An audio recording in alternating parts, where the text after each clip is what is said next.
Yes, it actually looks like the resistance that we're observing in Aspergillus has emerged as a result of the use of azoles in agriculture.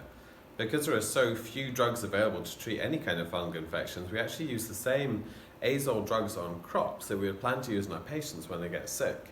And in areas where there's a lot of azole use, we find a lot more resistant Aspergillus in the environment, which increases the risk of our patients turning up with an infection that we can't treat with standard therapy. So it's a real concern. And no one's even begun to look at this problem in Southeast Asia. In Vietnam, the agricultural chemical industry is fully regulated. Company agents sell azoles directly to smallholder farmers. Azoles are being used a lot in Vietnam, so it's likely that azole-resistant Aspergillus will be common. This, combined with Vietnam's high rate of tuberculosis, is a real concern.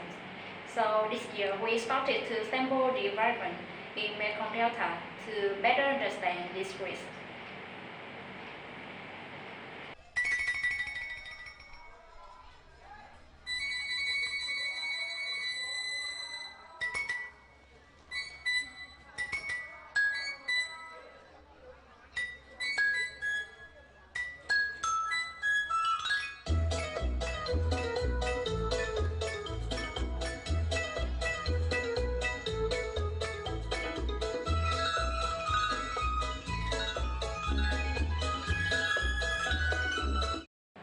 Our results so far show higher rates of triazole resistance than have been detected anywhere else in the world.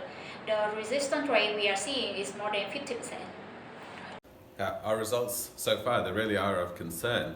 And our next steps are to finalise those, to really nail down the instance of resistance, and then to find out not only if this is a problem in the Mekong Delta, but is a problem across the rest of Vietnam and the region.